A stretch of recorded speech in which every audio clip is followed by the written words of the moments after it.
नमस्कार, कैसे हैं आप सब। आज हम लोग एक टॉपिक स्टार्ट कर रहे हैं। फरवरी का मंथ अभी समाप्ति हुआ है, तो बजट से रिलेटेड मंथ होता है वो, इसलिए हम लोग बजट स्टार्ट करते हैं। चलिए, बजट में ये जो है आप लोगों का पार्ट 1 रहेगा। This is part 1।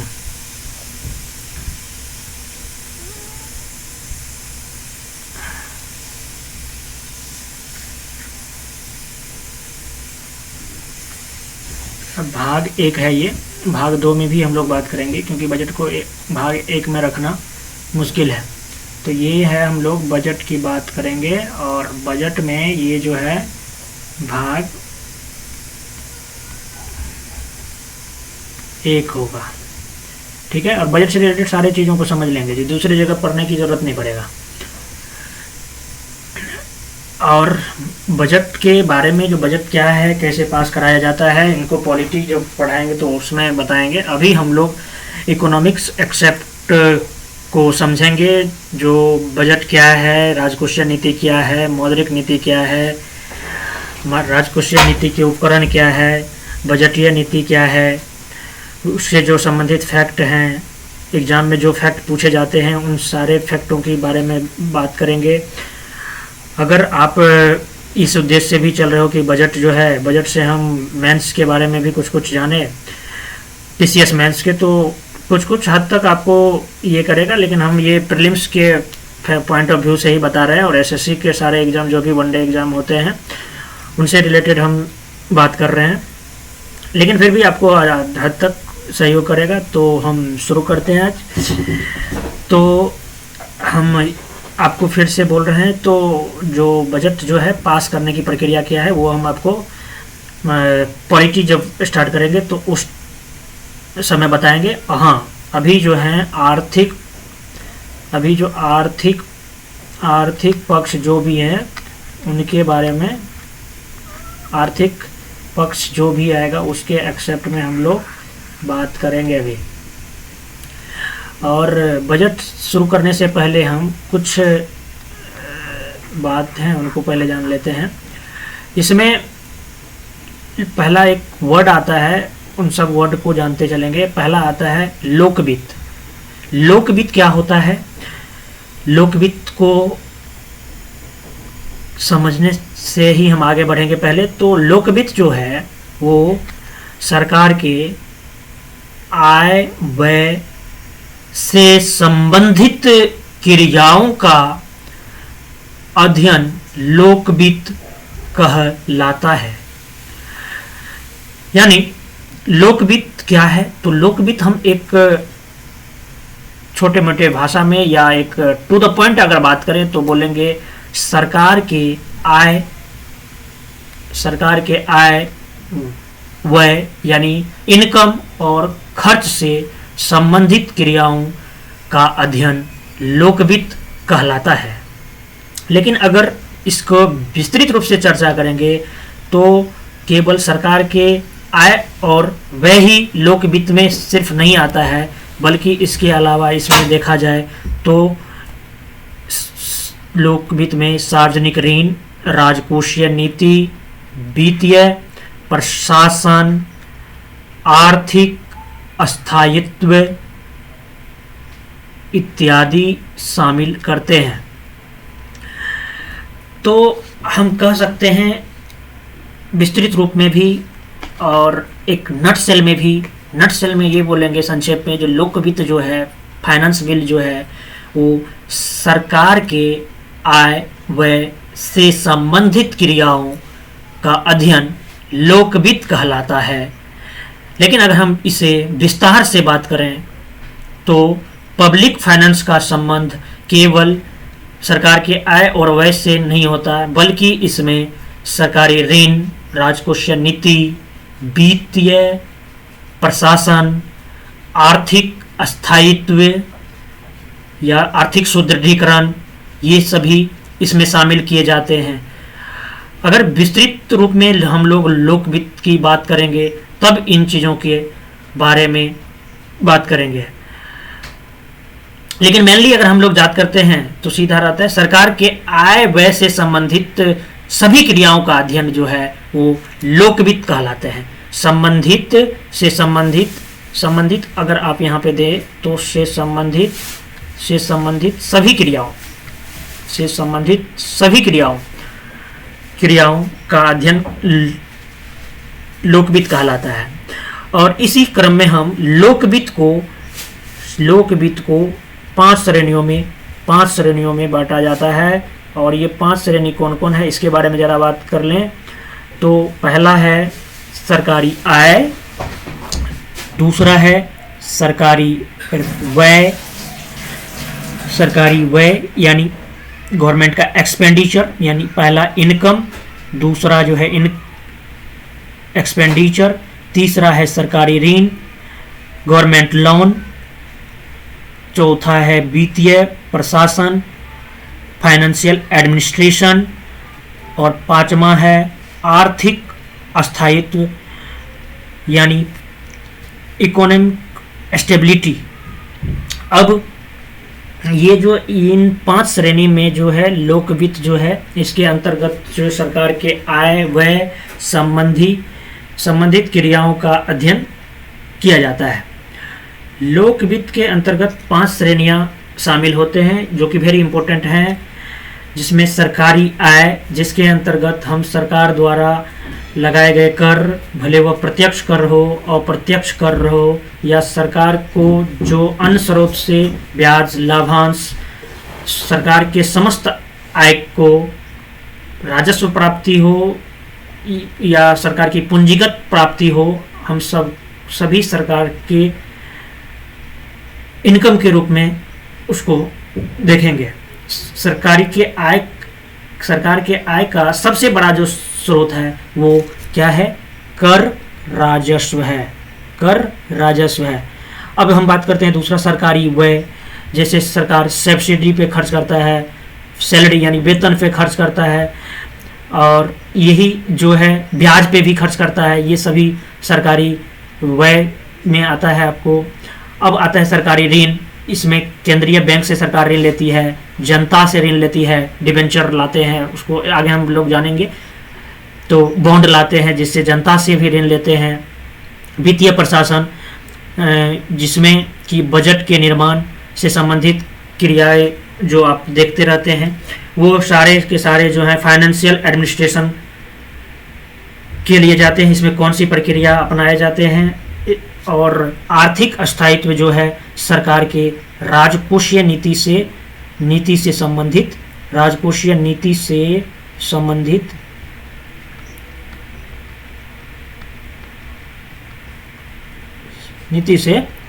होता है। और हम लोग नीचे से ही मतलब देखेंगे, क्योंकि इसमें से ये पॉइंट जो है इंपॉर्टेंट पॉइंट है। राजकोषीय नीति, सरकार जो है क्या ऋण ले रही है, ऋण के बारे में आप जान लिए। बजट के निर्माण को भी आगे डिटेल में जानेंगे। तो अभी हम लोग फिलहाल जो है राजकोषीय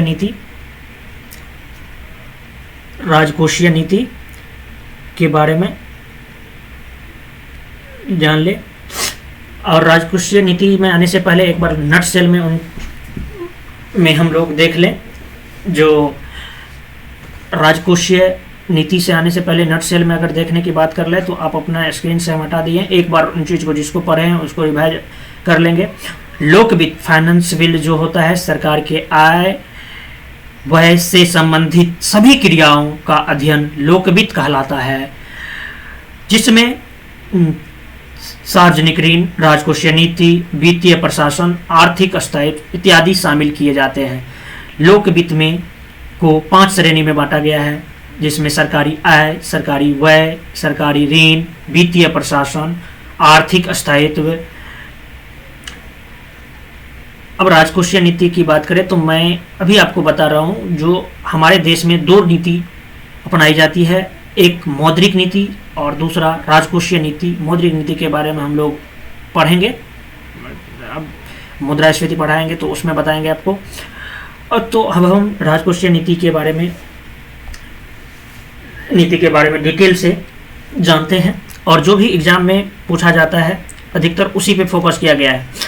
पहला सवाल ये आता है, जो हमारे देश में राजकोषीय नीति का राजकोषीय नीति का निर्माण कौन करता है? तो राजकोषीय नीति का निर्माण वित्त मंत्रालय के द्वारा किया जाता है। किसके द्वारा किया जाता है? सरकार के वित्त मंत्रालय के द्वारा राजकोषीय नीति का निर्माण किया जाता है। राजकोषीय नीति के अंतर्गत सरकारी आय, व्यय, ऋण, घाटे की वित्तीय व्यवस्था, सरकार के घाटे की वित्तीय व्यवस्था यानी कि मुद्रा की आपूर्ति प्लस मुद्रास्फीति, ये दोनों क्या हो जाएगा? बढ़ जाएगा।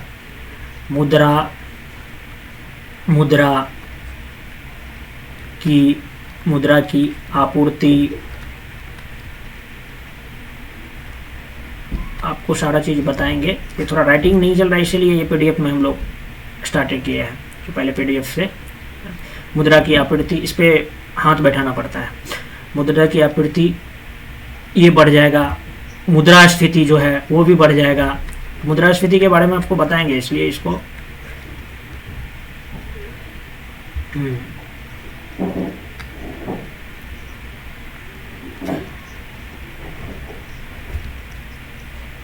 राजकोषीय नीति का अगर हम उद्देश्य बताएं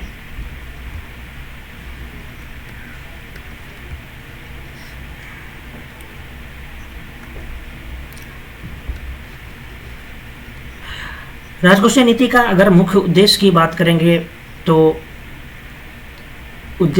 करेंगे तो इसका होता है आर्थिक विकास और आर्थिक स्थिरता तथा समावेशी विकास को बढ़ावा देना।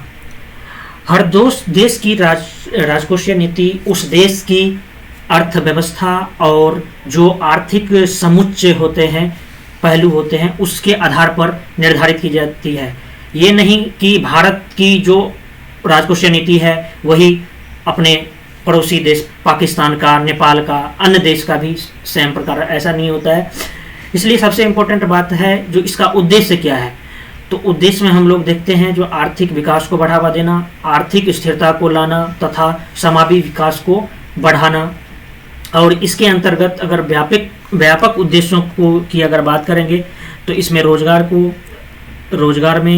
रोजगार में वृद्धि इसका लक्ष्य है, गरीबी को कम करना भी इसका लक्ष्य है, मुद्रास्फीति और अपस्फीति को नियंत्रित करना भी इसका लक्ष्य रहता है। और मुद्रास्फीति और अपस्फीति, इन दोनों के बारे में आपको मुद्रास्फीति चैप्टर में हम बताएंगे। और आधारभूत संरचना का निर्माण भी राजकोषीय नीति से होता है। साथ ही साथ संसाधनों का कुशल उपयोग किस प्रकार से किया जाए, इसको लेकर भी राजकोषीय नीति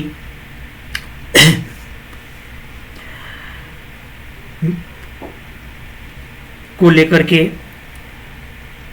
जो संसाधनों का कुशल उपयोग भी, जो राजकोषीय नीति के प्रमुख लक्ष्य या उद्देश्य हैं, मुख्य रूप से तो उसका उद्देश्य यही है जो आर्थिक विकास और आर्थिक स्थिरता तथा समावेशी विकास को बढ़ावा देना। लेकिन इसके अन्य प्रमुख लक्ष्य जो हैं वो है देश में रोजगार में वृद्धि करना, गरीबी कम करना, मुद्रास्फीति और अपस्फीति को नियंत्रित करना, फिर समावेशी विकास को बढ़ावा देना, आधारभूत संरचना का निर्माण करना, संसाधनों का कुशल उपयोग को बढ़ावा देना।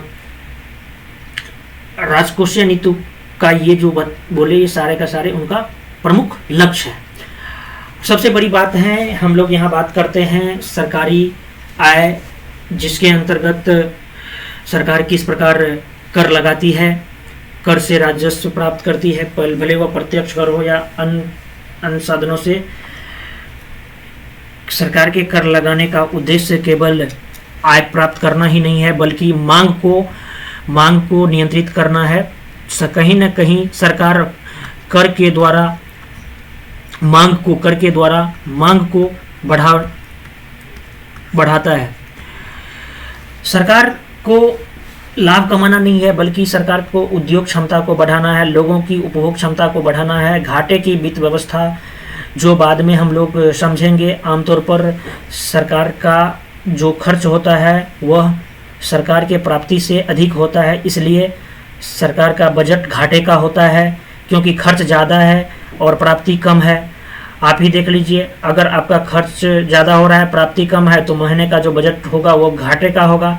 सरकार उसके लिए क्या करती है, ऋण लेती है, केंद्रीय बैंक से ऋण लेती है, जनता से, अन्य साधनों से ऋण लेती है। अगर ऋण से भी पूरा नहीं होती है तो सरकार घाटे की वित्त व्यवस्था करती है, यानी आरबीआई को नोट छापने के लिए बोलते हैं, तो कहते हैं नोट छापो, और नए नोट छापते हैं और नए नोट छाप करके सरकार घाटे की वित्त व्यवस्था को पूर्ति करते हैं। और ये लोग, हम लोग को पता है फिर से, जो सरकार घाटे की वित्त व्यवस्था को अगर पूर्ति कर रही है और नोट छाप के कर रही है, तो कहीं ना कहीं बाजार में मुद्रा की आपूर्ति को क्या करेगा, वो बढ़ाएगा, मुद्रा की आपूर्ति को बढ़ाएगा, मुद्रा की आपूर्ति को बढ़ाता है। और मुद्रा की आपूर्ति अगर बढ़ेगा तो मुद्रास्फीति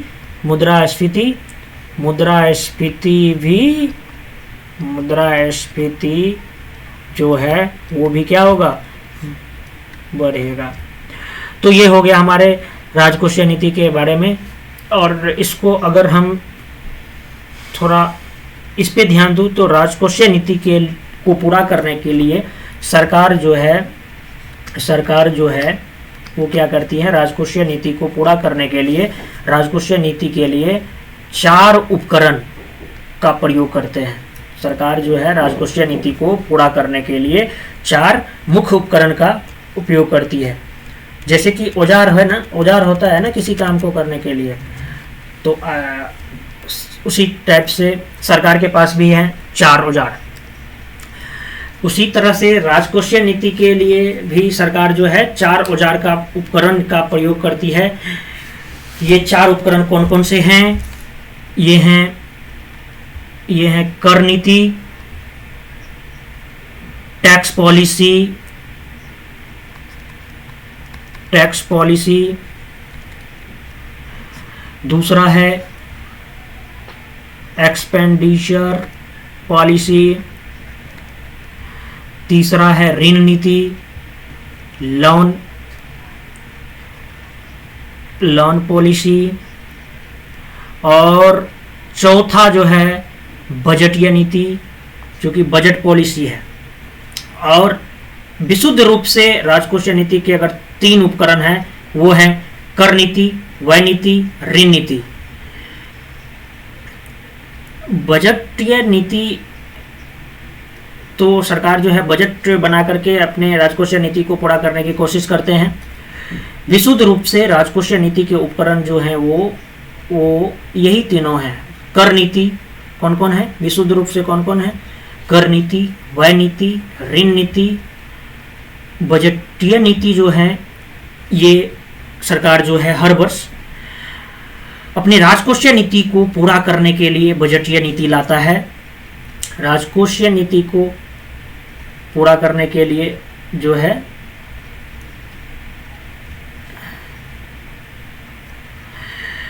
अब जब तक हम राजकोषीय नीति को नहीं समझेंगे तब तक हम लोग बजट को भी नहीं समझेंगे। तो पहले हम लोग लोकवित्त को समझे। तो लोकवित्त के बारे में ये जाने, सरकार के आय व्यय से संबंधित सभी क्रियाओं का अध्ययन लोकवित्त कहलाता है। लोकवित्त को अगर हम विस्तृत रूप से बांटें तो उसे हम 5 श्रेणी में बांटते हैं। कौन कौन सा? सरकारी आय, सरकारी व्यय, सरकारी ऋण, वित्तीय प्रशासन और आर्थिक स्थायित्व। यहाँ आर्थिक स्थायित्व का संबंध किससे है? राजकोषीय नीति से है। राजकोषीय नीति जो सरकार की एक दीर्घकालिक नीति होती है जिसका निर्माण सरकार के वित्त मंत्रालय द्वारा किया जाता है। राजकोषीय नीति जिसके अंतर्गत सरकार की आय नीति, व्यय नीति, सरकार की ऋण नीति, सरकार की घाटे की वित्त व्यवस्था जैसी चीज़ों को शामिल किया जाता है। आय, सरकार का सबसे बड़ा आय का स्रोत की अगर बात करें, सरकार के खर्च की कहाँ खर्च कर रही है जिससे सरकार के उत्पादन में गति मिले, इसके लिए सरकार खर्च करती है, सब्सिडी देती है, सरकार अन्न खर्च करती है, जिससे कि सरकार जो है उत्पादन को बढ़ाना चाहते हैं। ऋण नीति, सरकार का खर्च अधिक हो जाता है, सरकार का बजट जो है घाटे का बनता है, और उस घाटे को पूरा करने के लिए सरकार जो है ऋण लेती है। जब ऋण कम पड़ जाए और घाटे की वित्त व्यवस्था को पूरी करने के लिए, तब सरकार घाटे का, उसको हिनात प्रबंधन कहते हैं, घाटे की वित्त व्यवस्था कहते हैं, जिसके बाद सरकार जो है आरबीआई को नए नोट छापने के लिए बोलते हैं, और जिसके कारण सरकार जो है बाजार में मांग को बढ़ाना चाहते हैं। और अगर मुद्रा बाजार में ज़्यादा आ जाएगा तो फिर उससे मुद्रा बढ़ जाएगी बाजार में, तो मुद्रास्फीति आ जाएगी। और ध्यान रखिएगा, अगर देश में मंदी है तो सरकार आय नीति पर जोर देगी या व्यय नीति पे। अगर हम इन 4 नीतियों पे जोड़ देंगे, मान के चलिए सरकार खर्च ज़्यादा करेगी, वो भी लॉकडाउन, जैसे कि जीडीपी हम लोग का गिर गया, सरकार ने खर्च बढ़ा दिया, सरकार ने वित्तीय प्रोत्साहन देना शुरू कर दिया, किसी तरह से लक्ष्य अपना पाने के लिए सरकार ने अपने जीडीपी को सुधारने के लिए, मंदी से देश को बाहर निकालने के लिए, जब भी मंदी से देश के बाहर निकालने के सरकार जो है कर की दर को कम करती है। सरकार कर के दर को बढ़ा करके मंदी को दूर नहीं किया जा सकता है, जिससे कि लोगों के हाथ में पैसा बचे और लोग मांग करें। और दूसरी तरफ वित्तीय सहायता देती है, सब्सिडी देती है उत्पादक वर्ग को, जिससे उत्पादन बढ़ाओ, जिससे कि आर्थिक मंदी से देश को बाहर लाया जा सके। इसके लिए राजकोषीय नीति का मुख्य उद्देश्य फिर क्या हुआ? देश में आर्थिक स्थिरता, आर्थिक विकास को बढ़ावा देना, यानी देश में रोजगार को बढ़ाना, संसाधनों का कुशलतम उपयोग करना, फिर समावेशी विकास को बढ़ावा देना। ये सभी देखा जाए तो राजकोषीय नीति के उद्देश्य हैं। राजकोषीय नीति को प्राप्त करने के लिए, पूरा करने के लिए सरकार 4 उपकरणों का प्रयोग करते हैं, जिसमें 3 विशुद्ध रूप से हैं। एक सरकार का कर नीति, सरकार का खर्च यानी व्यय नीति, सरकार द्वारा लिया गया ऋण यानी ऋण नीति, और चौथा बजटीय नीति, जहां सरकार बजट बना करके अपने राजकोषीय नीति को प्राप्त करने का प्रयास करता है हर वर्ष। राजकोषीय नीति तो दीर्घकालिक है, गरीबी कम करना, बेरोजगारी दूर करना, रोजगार बढ़ाना, ये सरकार की दीर्घकालिक नीति है। अब इस दीर्घकालिक नीति को संसाधनों का आवंटन करने के लिए, नई योजनाओं को शुरू करने के लिए, पुरानी योजनाओं को कंटिन्यू करने के लिए, उन्हें वित्त उपलब्ध करवाने के लिए सरकार हर वर्ष अपने बजट के द्वारा ब्यौरा प्रस्तुत करती है। यानी एक राजकोषीय नीति को, घाटे की राजकोषीय नीति को प्राप्त करने के लिए सरकार जो है बजटीय नीति लाती है, और जिसके अंतर्गत सरकार क्या बनाती है? बजट बनाती है। सरकार का जो मुख्य नीति है वो क्या है? वो राजकोषीय नीति है। जिसका निर्माण कौन कर रहा है? जिसका निर्माण कौन कर रही है? जिसका निर्माण कौन कर रहा है? वित्त मंत्रालय। और सरकार जो है बजट नीति बनाते हैं, और बजट द्वारा सरकार हर वर्ष जो है बजट बनाते हैं, और उसका उद्देश्य क्या है? राजकोषीय नीति को प्राप्त करना। और सरकार इसके लिए किसका प्रयोग करती है? यानी बजटीय नीति लाती है, हर वर्ष लाती है, और बजट प्रस्तुत करते हैं, चाहे वो केंद्र सरकार हो या राज्य सरकार हो, दोनों के लिए सेम ही प्रोसेस रहेगा। क्लियर यहाँ तक? कोई डाउट नहीं। अब हम आते हैं मौद्रिक नीति और राजकोषीय नीति के बारे में थोड़े से अंतर को समझेंगे। हालांकि मौद्रिक नीति पे अभी कम जोर देंगे, लेकिन आगे इसको बात करेंगे।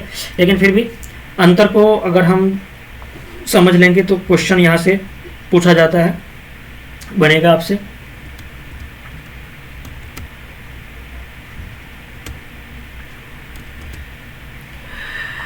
तो मौद्रिक नीति क्या है? पहले तो ये अल्पकालिक होते हैं, राजकोषीय नीति दीर्घकालिक होते हैं। अब मौद्रिक नीति का निर्माण जो है, मौद्रिक नीति का निर्माण ये किसके माध्यम से होते हैं? किसके माध्यम से? एमपीसी यानी मॉनेटरी पॉलिसी कमिटी के माध्यम से केंद्रीय बैंक करते हैं, और राजकोषीय नीति का निर्माण जो है कौन करते हैं? सरकार, वित्त मंत्रालय के किस माध्यम से? कौन करते हैं? सरकार करते हैं। किसके माध्यम से? वित्त मंत्रालय के माध्यम से। मौद्रिक नीति का उद्देश्य क्या है? मौद्रिक नीति का उद्देश्य की अगर बात करें तो मुद्रा आपूर्ति के नियंत्रण, मुद्रा आपूर्ति का नियंत्रण कैसे किया जाए, जबकि राजकोषीय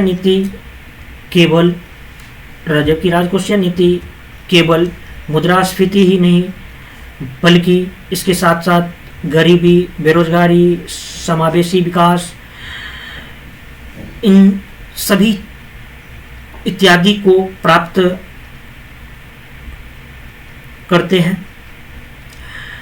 अब मौद्रिक नीति में जो है लागत जो है प्रभावित होता है, लागत प्रभावित होता है, वहीं राजकोषीय नीति में मांग को प्रभावित किया जाता है। वही अगर हम मौद्रिक नीति की बात करेंगे तो मौद्रिक नीति की समय अवधि जो होता है वो हर 2 महीने पर इसका समीक्षा किया जाता है। लेकिन अगर हम बात करें राजकोषीय नीति की तो ये तात्कालिक प्रभाव होता है, इस पे तात्कालिक प्रभाव। और मौद्रिक नीति जो होता है वो संगठित होता है, लेकिन राजकोषीय नीति संगठित और असंगठित दोनों हो सकते हैं। अब हम अगर बात करें राजकोषीय नीति के बारे में, अभी चर्चा कर ही रहे हैं, तो राजकोषीय नीति की पूरा करने के लिए क्या लाते हैं? सरकार बजट लाते हैं। तो इसी बजट के बारे में अगर बात करें तो इसे बजट शब्द जो है ये फ्रेंच भाषा का शब्द है, जो कि फ्रांस में बोली जाती है। तो फ्रेंच में बजट के जगह पे फ्रेंच में एक वर्ड होता है बुजे, यहाँ पे हम लिखे हैं लेकिन इसको हाईलाइट कर देते हैं। एक वर्ड होता है बुजे, और बुजे का जो हिंदी में नाम होता है वो होता है चमड़े का थैला।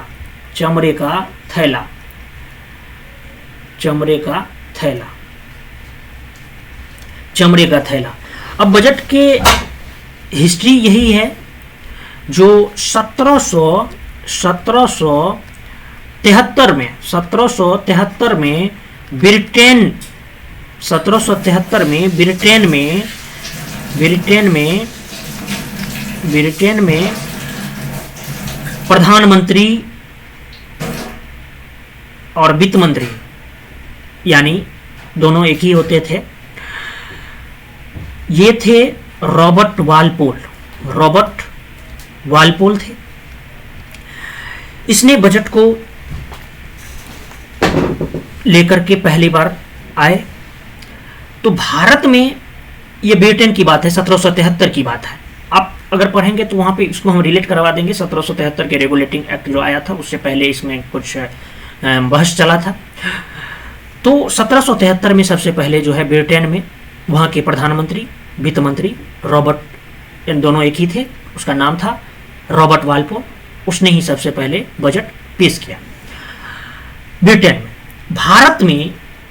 भारत में बजट के प्रणेता या जनक अगर पूछा जाए तो वो हैं जेम्स विल्सन। कौन है? James Wilson. और ये 1860 में जो है पहली बार बजट पेश किए थे। और इसके बारे में किस बुक में? द इकोनॉमिस्ट बुक में चर्चा है। अब अगर हम बात करें, वो तो था गुलाम भारत की बात, यानी स्वतंत्र भारत से पहले की बात जेम्स विल्सन में। लेकिन अगर स्वतंत्र भारत का पहला बजट, ये अंतरिम बजट के बारे में हम आगे बात भी करेंगे, लेकिन अभी थोड़ा सा आपको बता दें, जो कुछ महीने का टाइम जो बच जाता है, फाइनेंशियल ईयर समाप्त जो होता है, जैसे कि आप फरवरी में बजट आता है, तो फरवरी में बजट आता है। लेकिन हुआ क्या, जो उससे पहले सेशन यानी चुनाव होता है, चुनाव के बाद जो है फिर से अगर स्टार्ट होता है, तो वो जो 2-3-4 महीने जो बच जाते हैं, उसमें उसको ही हम बोलते हैं अंतरिम बजट, यानी फाइनेंशियल ईयर से कम का जो भी बजट होता है, 12 महीने से कम का, वो अंतरिम बजट अब हम अगर बात करें तो ये जो पहला लाया गया तो ये 26 नवंबर 1947, आपको ध्यान में आ रहा होगा, जो देश जो आज़ाद हुआ उसके बाद संविधान सभा जो चल रहा था तो उसी बीच जो है बजट लाया गया था 26 नवंबर 1947 को। और उस टाइम जो है, उस टाइम वित्त मंत्री कौन थे? आर सनमुखम चेट्टी।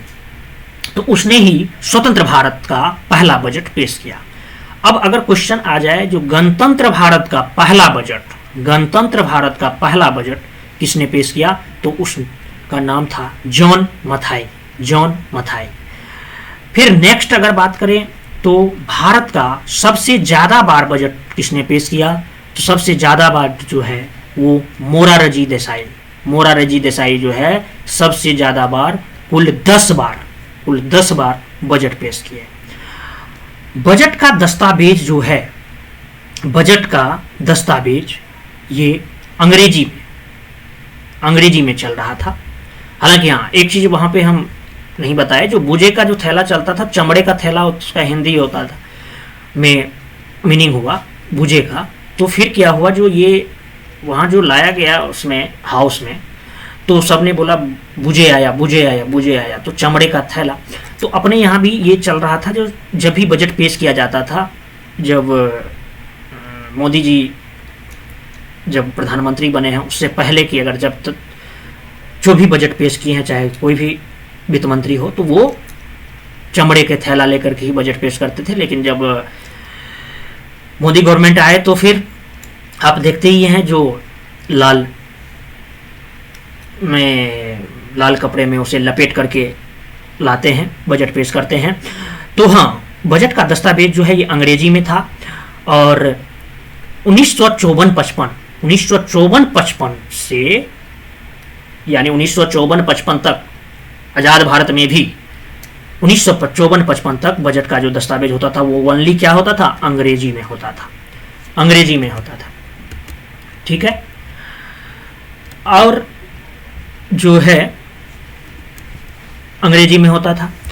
तो 1954-55 से जो है 1954-55 से सीडी देशमुख जो है इसका हिंदी में अनुवाद करवाया। किसने? सीडी देशमुख। क्वेश्चन पूछा गया है, हिंदी में अनुवाद किसने करवाया था? सीडी देशमुख। क्या नाम था? सीडी देशमुख।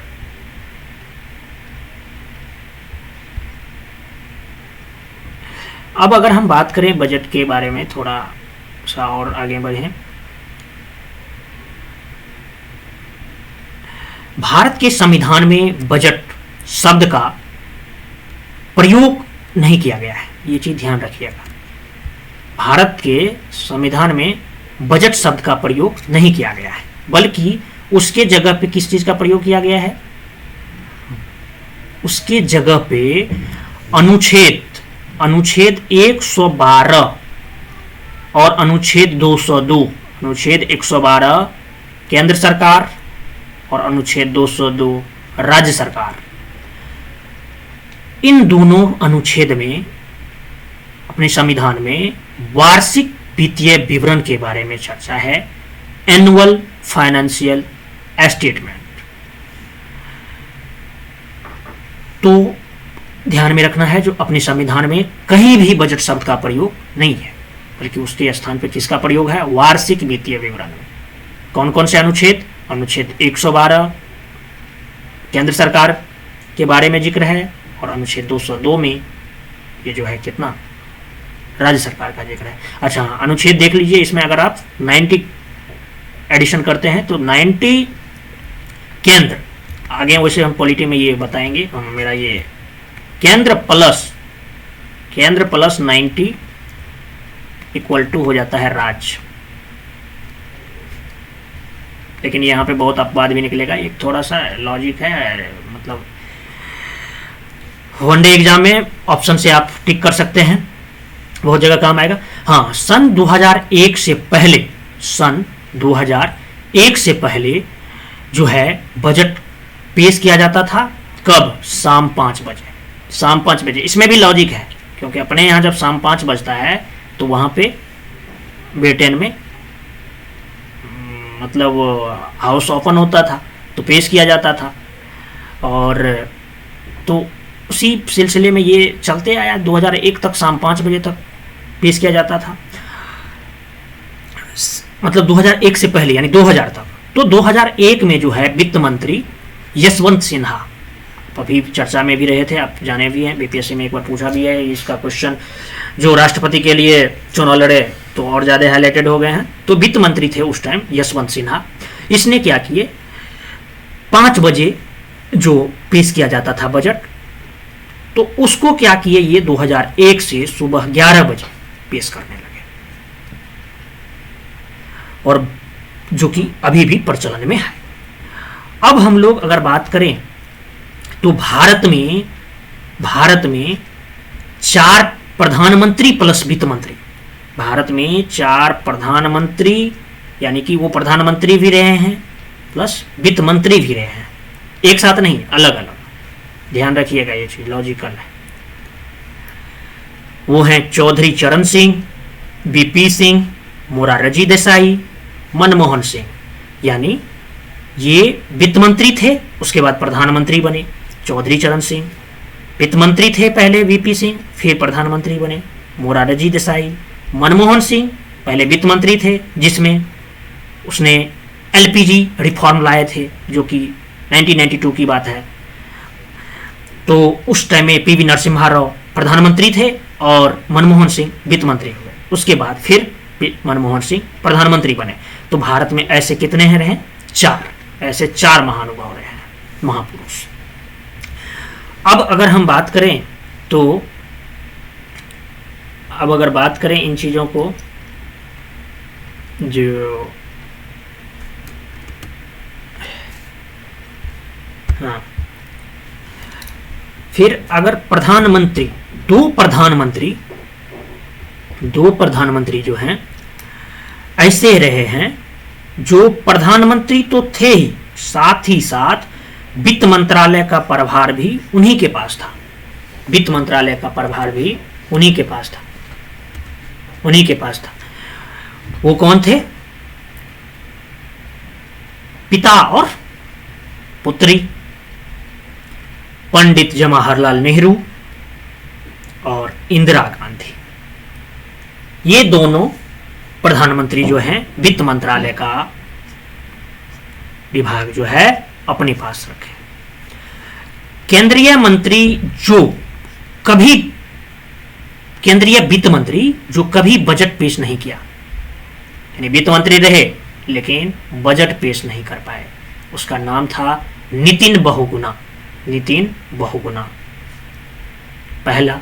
और दूसरा था एक केसी नियोगी, यानी 2 ऐसे वित्त मंत्री भी हुए जो बजट पेश नहीं कर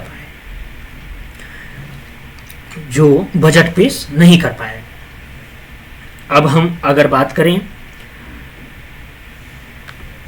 हिस्ट्री, आप देखे ही, एक दो चीज इसमें समझने का ये है, क्योंकि हम जो बात किए हैं हिस्टोरिकल पॉइंट पे तो यही है।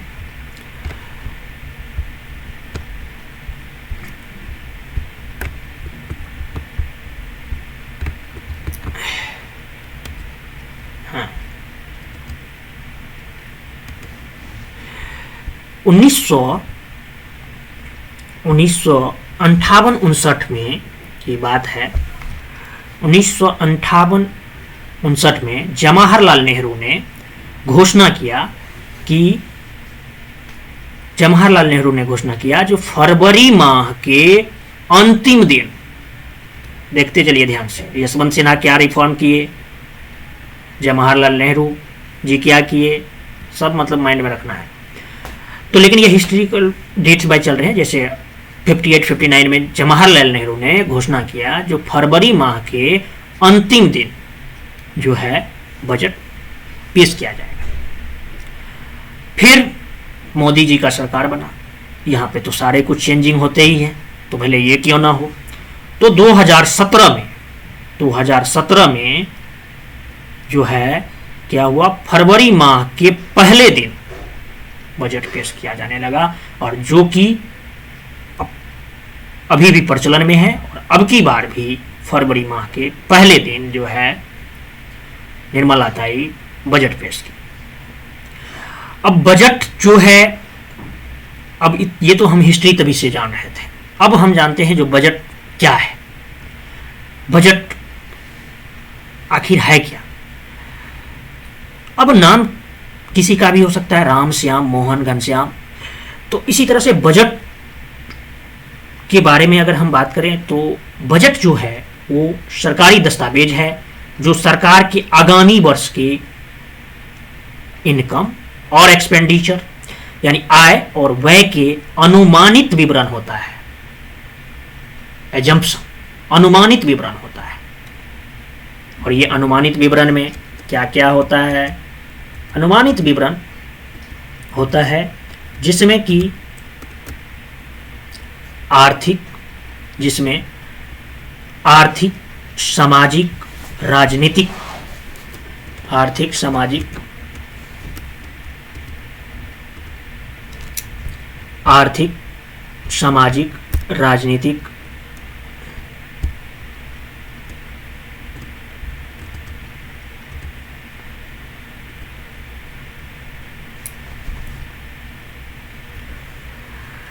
राजनीतिक, तकनीकी, ये पीडीएफ छोड़िए, आर्थिक, सामाजिक, राजनीतिक और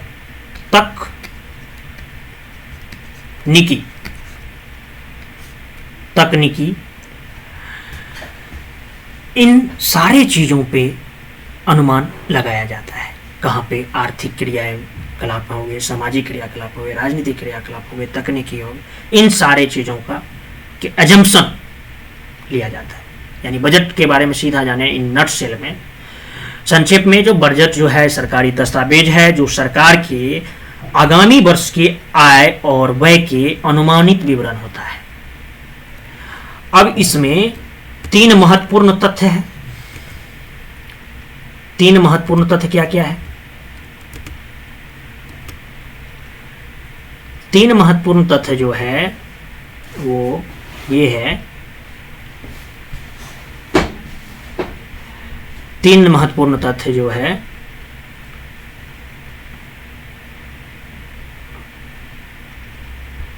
तीन महत्वपूर्ण तथ्य। पहला, बजट एक वित्तीय वर्ष का होता है। बजट एक वित्तीय वर्ष का होता है। दूसरा, बजट में 3 प्रकार के आंकड़े सम्मिलित होते हैं। तो बजट एक वित्तीय वर्ष, अच्छा वित्तीय वर्ष तो जान रहे हैं ना, जैसे फाइनेंशियल ईयर जो है, फाइनेंशियल ईयर अभी क्या चलेगा? फाइनेंशियल ईयर अभी क्या चलेगा? 2023 से 24, ठीक है, ये आपका क्या कहलाएगा? Financial year. वहीं अगर प्रीवियस ईयर, तो प्रीवियस ईयर क्या बोल देंगे? 2022-23। और असेसमेंट ईयर अगर बात करेंगे, हालांकि वो तो इनकम टैक्स की बात है, ये सबसे हम लोग खेलते रहते हैं। असेसमेंट ईयर जो हो जाएगा वो क्या हो जाएगा? Assessment year. तो ये इस फाइनेंशियल ईयर के लिए ये असेसमेंट ईयर जो होगा 2024 से 25, यानी इसमें जो कमाओगे उसी का असेसमेंट होगा ना यहाँ पे, असेसमेंट ईयर 24-25। बजट एक वित्तीय वर्ष का होता है जिसमें आगामी आंकड़े, बजट एक वित्तीय वर्ष का होता है जिसमें आगामी वर्ष के इनकम और खर्च का आंकड़ा लिया जाता है, जो कि क्या रहता है? अनुमानित रहता है। अब बजट जो में 3 प्रकार के आंकड़े सम्मिलित होते हैं। तीसरा बात, बजट का तीसरा बात जो है वो बजट को दोनों सदनों से पास कराया जाता है। बजट को दोनों सदनों से पास कराया जाता है, ये तो आपको नॉर्मली तय है। फरवरी, अब जैसे कि फरवरी है, फरवरी 2021, अभी फरवरी 2023, ठीक है। तो फरवरी 2023, तो वित्तीय वर्ष क्या हो जाएगा? वित्तीय वर्ष आपको बोले 23 से 24, 23 से 24।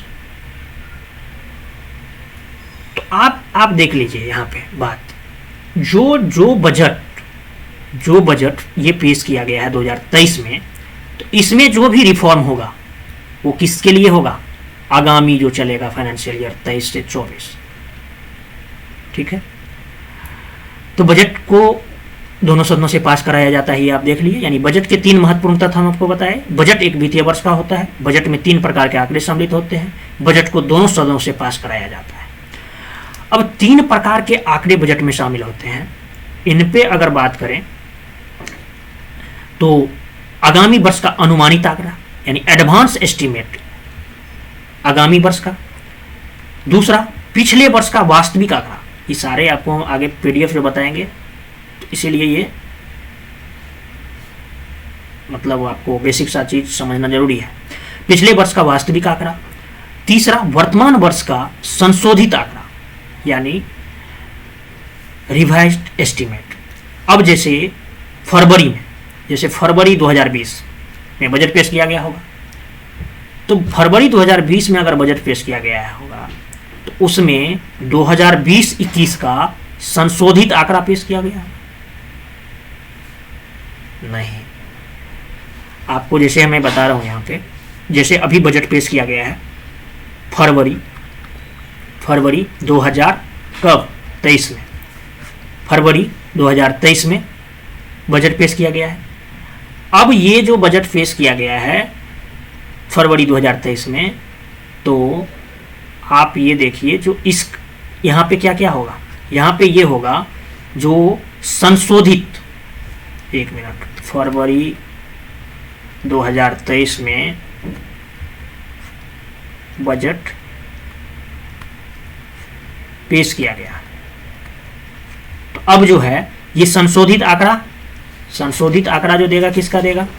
संशोधित आंकड़ा देगा 22-23, संशोधित आंकड़ा 22-23, आगामी आंकड़ा 23-24, और वास्तविक आंकड़ा किसका देगा? अभी क्या एग्जैक्ट समाप्त हुआ है, वास्तविक आंकड़ा जो देगा किसका देगा भाई? 2021-22 का समाप्त यही हुआ है ना, तो उसका वास्तविक देगा एग्जैक्ट, ठीक है, वास्तविक आंकड़ा देगा। अब जो है हम लोग नेक्स्ट जो बात करेंगे वो करेंगे जो बजट का निर्माण जो है वो कैसे होता है। बजट का निर्माण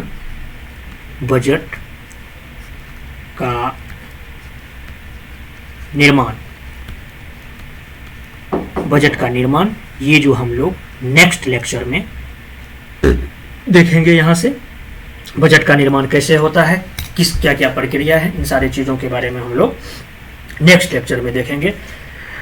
इसमें कुछ आपको प्रॉब्लम भी आया होगा क्योंकि अभी ये पैड जो है इस पे हाथ बैठा नहीं है, तो इन सारी चीज़ों को इग्नोर करके चलिए। लेकिन आपको जो यहाँ पे तथ्य दिया गया है वो एकदम जेन्युइन रहेगा और ये टू द पॉइंट रहेगा और धीरे धीरे सारे कुछ सही हो जाएगा। चलिए, तो देखने के लिए बहुत बहुत धन्यवाद। Thank you.